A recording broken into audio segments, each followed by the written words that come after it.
काल झालेल्या पहिल्याच सामन्यात वुमन्स दक्षिण आफ्रिकेने टीम इंडियावर 12 धावांनी विजय मिळवला। दक्षिण आफ्रिकेने टीम इंडियाला विजयासाठी 190 धावांचं आव्हान दिलं होतं, मात्र टीम इंडियाच्या फलंदाजांनी शानदार बॅटिंग करत जोरदार लढत दिली आणि टीम इंडियाला शेवटच्या ओव्हरमध्ये विजयासाठी 21 धावांची गरज होती। कॅप्टन हरमनप्रीत कौर आणि जेमिमा रॉड्रिग्स या दोघींनी आटोकाट प्रयत्न केले, मात्र दक्षिण आफ्रिका यशस्वी ठरली आहे। दक्षिण आफ्रिकेने टीम इंडियाला 20 ओव्हरमध्ये 4 बाद 177 धावांवर रोखलं असून दक्षिण आफ्रिकेने यासह विजय सलामी दिली। दक्षिण आफ्रिकेने 3 सामन्यांच्या मालिकेत 1-0 अशी आघाडी घेतली।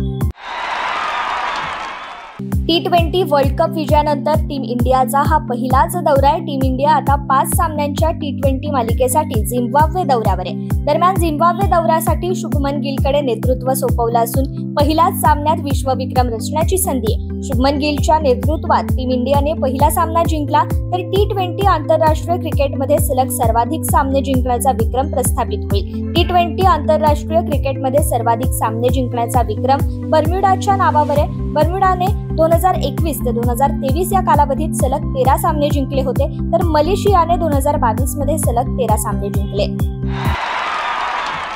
गतविजेत्या अर्जेंटिनाच्या फुटबॉल संघाने काल कोपा अमेरिका फुटबॉल स्पर्धेच्या उपांत्य फेरीत प्रवेश केलाय। अर्जेंटिनाने पेनल्टी शूटआउट पर्यंत रंगलेल्या लढतीत इक्वेडोर संघावर 4-2 असा विजय मिळवलाय आणि कोपा अमेरिका या स्पर्धेचे जेतेपद राखण्याच्या दिशेने पाऊल टाकलं। मात्र महान खेळाडू लिओनेल मेस्सीला पेनल्टीवर गोल करता आला नाहीये आणि गोलरक्षक इमिलियानो मार्टिनेज याने एंजेल मेना व ॲलन मिंडा या खेळाडूंचं आव्हान लिलया परतवून लावलंय। अर्जेंटिनाला दिमाखेदार विजय मिळवून दिलाय।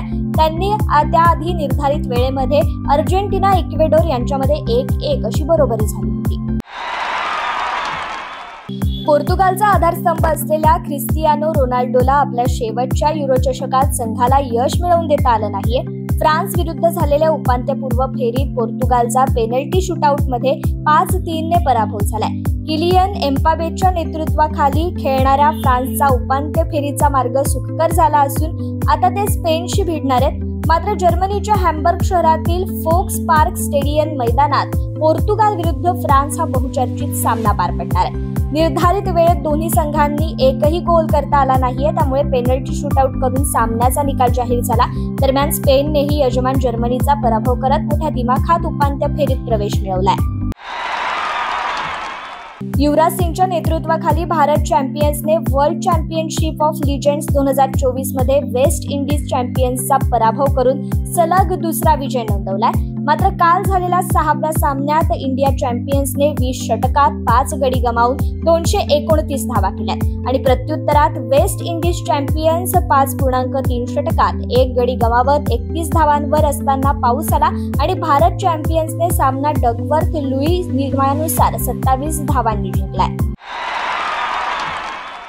टेनिसपटू स्टेफानोसचे विम्बल्डन स्पर्धेतील आव्हान दुसऱ्याच फेरीत संपुष्टात आलंय। गतविजेत्या कार्लोस अल्कराजलाही तिसरी फेरी गाठण्यासाठी 5 सेट झुंजावे लागलेत, मात्र स्टेफानोसला बिगर मानांकित रुसुवोरीकडून 6-7, 6-7, 6-3 आणि 3-6 असा पराभव पत्करावा लागलाय। पहिल्या आणि तिसऱ्या सेटमध्ये स्टेफानोसला संधी होती, पण ती साधण्यात तो अपयशी ठरला आणि अल्कराजने 22व्या मानांकित अमेरिकेच्या फ्रान्सिस तियाफोचे आव्हान संघर्षपूर्ण लढतीत 5-7, 6-2, 4-6, 7-6 आणि 6-2 असं परतवून लावलंय।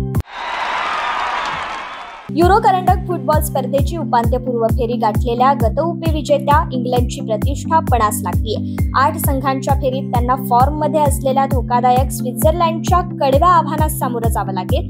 मात्र आज होणाऱ्या लढतीत गॅरेथ साऊथगेट यांच्या मार्गदर्शनाखालील संघाला कामगिरी उंचवावी लागणार आहे। मागील लढतीत गतविजेत्या इटलीस 2-0 फरकाने पराभूत करताना मुराट याकिन यांच्या मार्गदर्शनाखालील स्विस संघाने उल्लेखनीय चमक दाखवली होती।